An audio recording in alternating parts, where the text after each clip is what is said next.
কেমন আছো সবাই? আশা করি অনেক ভালো আছো। আগামী 6/7/2024 তারিখে তোমাদের শিল্প সংস্কৃতি পরীক্ষাটি অনুষ্ঠিত হবে। সপ্তম শ্রেণী ষান্মাসিক মূল্যায়ন 2024, বিষয় শিল্প সংস্কৃতি, অ্যাসাইনমেন্ট নাম্বার 1। ঠিক আছে, তো এরপরে তোমাদেরকে আরও একটি অ্যাসাইনমেন্ট দেওয়া হবে।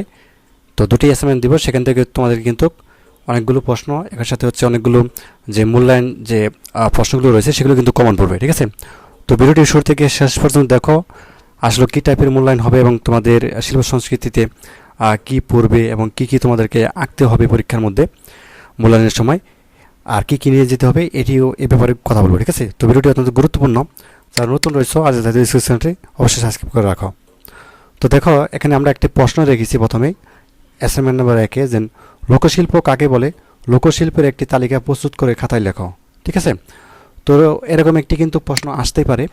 তো তোমরা যেন পারো এই প্রশ্নটি, সেই উত্তরটি আমরা দিয়ে দিয়েছি।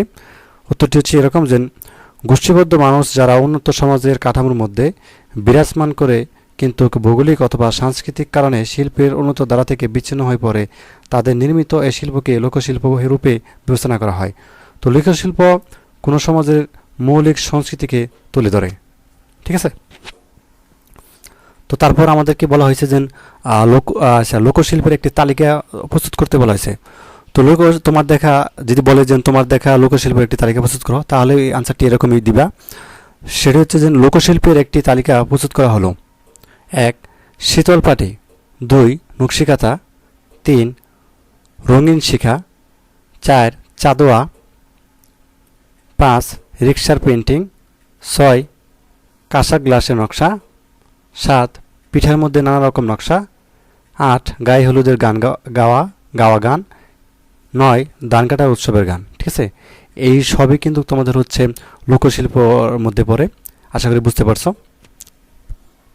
তো যা হোক, এই মানে যে গায়ে হলুদের আর ধান কাটার সময় কিন্তু লোকশিল্পের বিভিন্ন ধরনের গান গাওয়া হয়, এগুলো কিন্তু লোকশিল্পের আন্ডারে পড়ে। ঠিক আছে, তো আশা করি বুঝতে পারছো। এটি হচ্ছে আমাদের নমুনা প্রশ্ন 1 গেল।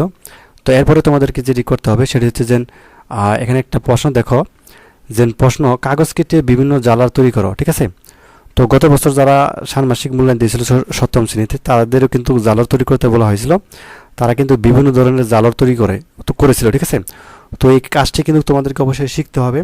এটা দলগতভাবে থাকে, অনেক সময় এককভাবেও থাকতে পারে। ঠিক আছে, তো কাজেই তোমরা হচ্ছে কাগজ কেটে বিভিন্ন ধরনের জালর তৈরি করা আজকে শিখে ফেলো, যেহেতু আগামী কালো সময় আছে। তো এই কাজটা শিখে ফেলো। এখানে তোমাদের হচ্ছে কাজটা কিন্তু করতে হবে। ঠিক আছে, দলগতভাবেও করতে হতে পারে অথবা এককভাবেও করতে হতে পারে। তো প্রশ্ন কাগজ কেটে বিভিন্ন জালর তৈরি। তো কীভাবে জালর তৈরি করবে তোমরা হচ্ছে অনেকে জানো যে জালর কীভাবে তৈরি করতে হয়, যারা হচ্ছে তৈরি করো। তো ইতিমধ্যে যারা তৈরি করেছো তারা তো জানোই। তো বিষয়টি হচ্ছে তুমি বিভিন্ন ধরনের কাগজ কেটে, অর্থাৎ বিভিন্ন ধরনের পুরাতন যে কাগজগুলো রয়েছে সেগুলো তুমি হচ্ছে কেসি দ্বারা কেটে কিন্তু বিভিন্ন ধরনের নকশা তৈরি করতে পারো, জালর তৈরি করতে পারো। ঠিক আছে, যেমন এখানে একটি দেখতে পাচ্ছ জালর তৈরি করেছে, এখানে একটি, এখানে একটি, এখানে একটি, এখানে একটি। তো তোমার যেটা